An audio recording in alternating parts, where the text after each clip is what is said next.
This is going to be a blast. I'm super excited about this. Do this, not that. We have Kris Rudeegraap here. He is the co-founder and CEO of Sendoso. Before I tell you about Sendoso, Kris, I want to welcome you to the show. Thank you, Jay. Excited to be here. Excited to chat today. Awesome. All right, so let me tell you my version of who Sendoso is, and I'll let Kris tell the story. So in my brain, Sendoso is the leader in direct marketing automation, but the real secret sauce of Sendoso is that they are the gifting platform. If you don't know what that is, we're going to get into that in a second, but they're a beast. They're not just a company, they're a beast. They started in 2016. They've raised over $150 million in funding. They have hundreds of the most amazing companies around the planet using their platform all over the world, and their incredible growth. And Kris is the engine behind a lot of that. So Kris, I probably get that all wrong. So who are you? Who is Sendoso? And then we'll get into the fun stuff. Yeah, you nailed it. So I'm the founder and CEO of Sendoso, started 7 years ago. Prior to that, spent about a decade in software sales myself and realized that there was an opportunity to engage with prospects and customers by way of sending out gifts, sending out direct mail, sending out swag, and doing so was super manual and time consuming. And I said, hey, why don't I automate this?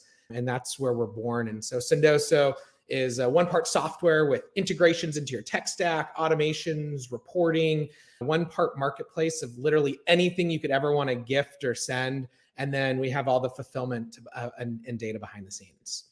So let me go back with you a little bit. So you were an AE, and I think a lot of the people listening, maybe they're account executives themselves, or they have a team of salespeople or whatnot, but you're an AE back in the day, and you were sitting there like, I want to do something. I don't just want to keep sending emails to whoever. I want to do more than that. And that's where this was born. Like, what was the actual frustration that you were trying to overcome? Yeah, so I was, early in using some of these email automation tools like the Yesware, then ToutApp, then SalesLoft, then Outreach, where it became so easy to send out a gazillion emails. And so I said, well, if everyone's sending out a gazillion emails, then what can I do to be different and break it through that noise? And so I would write handwritten note and send it out. I'd go steal swag from our swag closet. Marketing would yell at me, or I'd hear a dog bark on a call and send over a dog toy through Amazon, and I'd have to expense report Amazon to my VP of sales. And I was the top rep though. So they're like, whatever you're doing, just keep doing it. But being in the office at 9 o'clock at night, packing boxes is not ideal. And so I dreamed up of a solution that allowed me to really automate that and outsource the sourcing, the packing of boxes, the shipping, the tracking. I would remember I'd had spreadsheets full of tracking links for FedEx, and every morning I'd go in and click to see which ones were delivered to then follow up with. I mean, I was running a little mini post office. Well, which I'm sure the USPS was thankful because they could use all the help they can get.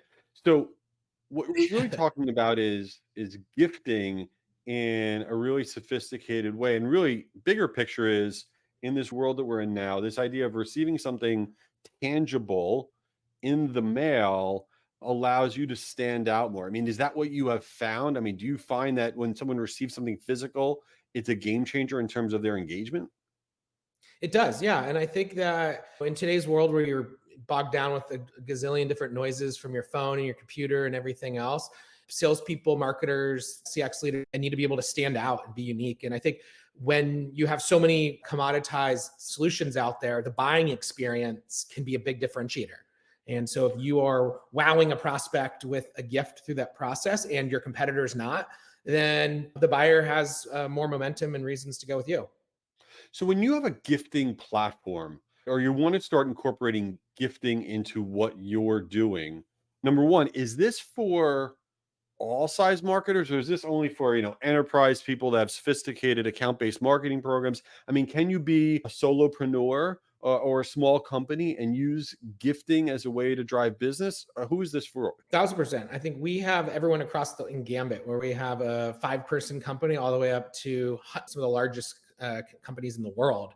And it also doesn't matter if you're selling $100,000 like enterprise software or you're selling $50 products. There's a price point or a gift or a mailer that makes sense. And it's not always the most expensive thing wins. A lot of times it's the creativity or just sending something out that can make the impact. And is it that people go on, they go, I just had a really great phone call with so and so, I want to get them out something?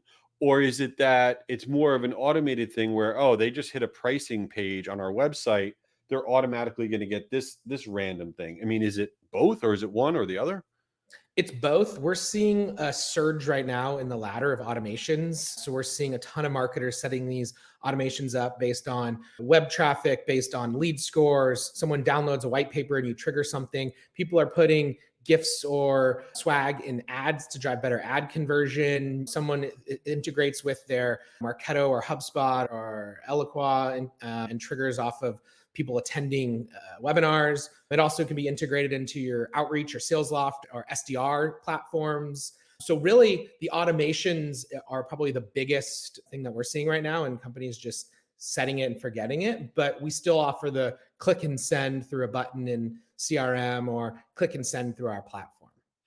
Meanwhile, I need to incorporate this into our webinars for the people to actually watch the entire webinar, that they automatically get something, because those people deserve an award. Because as you know, right now, getting people to actually getting them to register is one thing, getting them to attend another, and getting them to actually stay for the whole thing, they deserve a gift in this You see saturated people world. throw a QR code up at the end of a webinar, and then that drives to a landing page where you can claim your gift, and it's completely automated. You don't have to do anything, and it's a great way to drive attendance.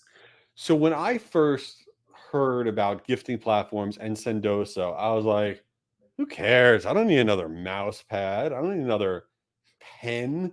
That was my idea of gifting. And then as I got deeper into it, I'm like, what the hell are these people sending out? Like, give people the spectrum of the type of stuff that you guys are involved with sending. Yeah. So if you know your prospect's a New York Yankees fan and just had a baby, you could send a New York Yankees onesie. Or you could send out an engraved bottle of Casamigos with the person's name on it. Or a funny send that we saw a couple years ago, someone came to a conference and was on crutches and broke their ribs in a snowmobile accident. You could send them a rack of ribs in the mail from a barbecue joint. Like, it's more about the creativity and the fun. Now you can send pens, you can send t-shirts, you can send water bottles, you can send really anything you want. But I think at the end of the day, we give you the ability to be creative and not have to deal with the back end, packing of boxes, sourcing, finding what to send, shipping, all of that. It's just click and go. How do you source? I don't even understand. Like, do you have a meeting internally like, okay, guys, we need to expand our product portfolio of what people can gift. We want to talk about gifting ribs.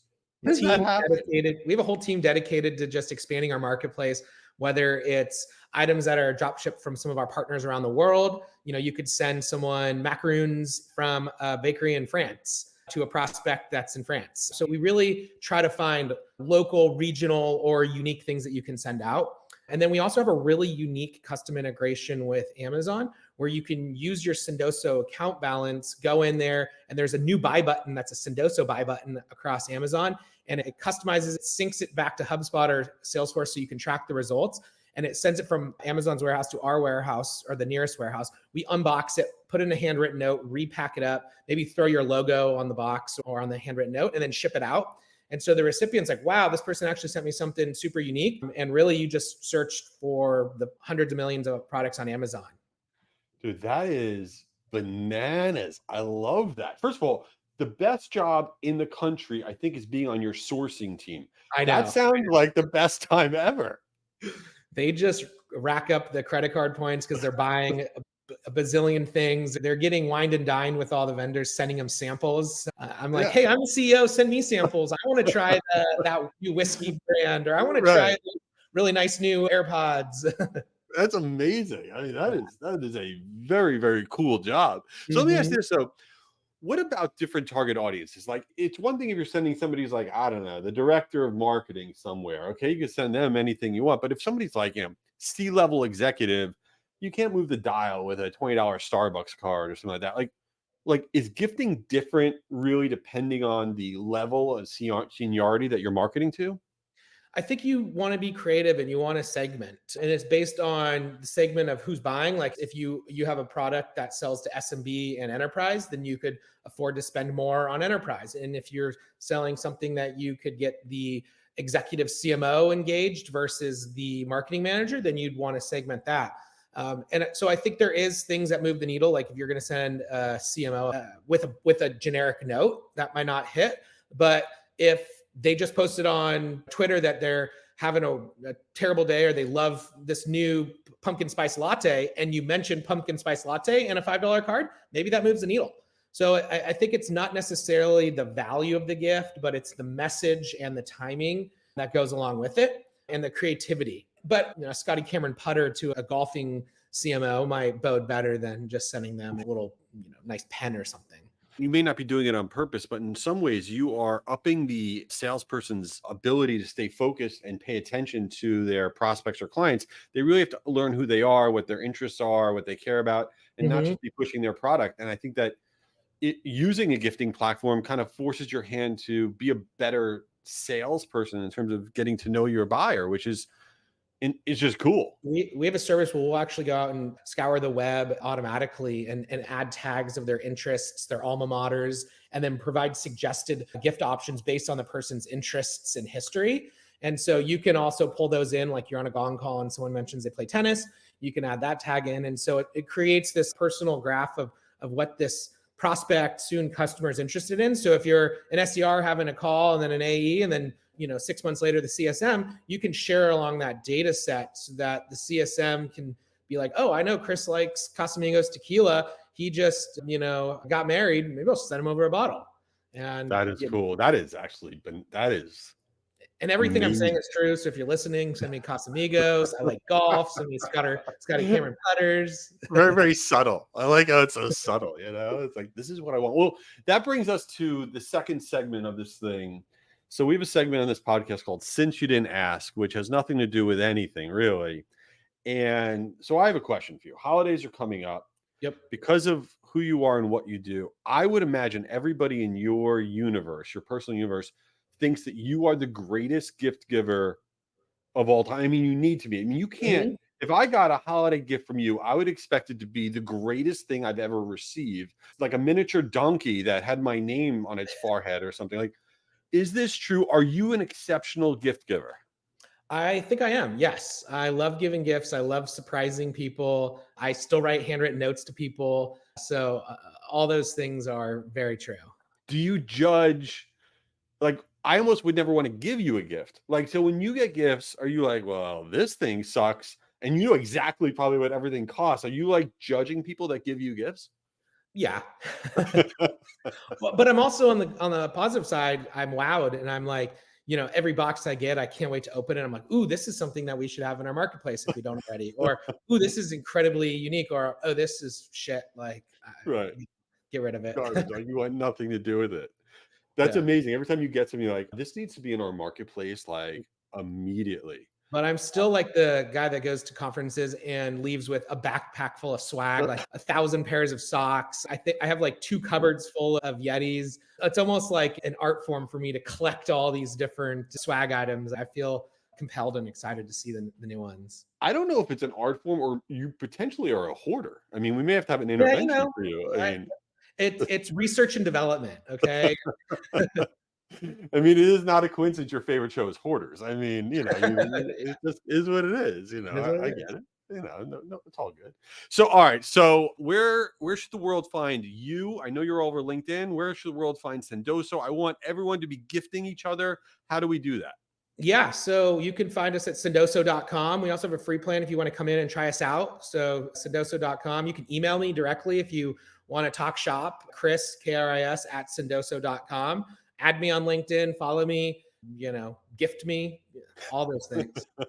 Buy tequila. What I've got out of this is Kris wants Casamigos tequila, probably reposado. Not like if you make Blanco. Blanco's weird. And Exactly. I think I nailed that. So yeah, so Sendoso's awesome. Kris, thank you for being here and do this, not that. And happy holidays. Happy holidays to you. Thanks, Jay.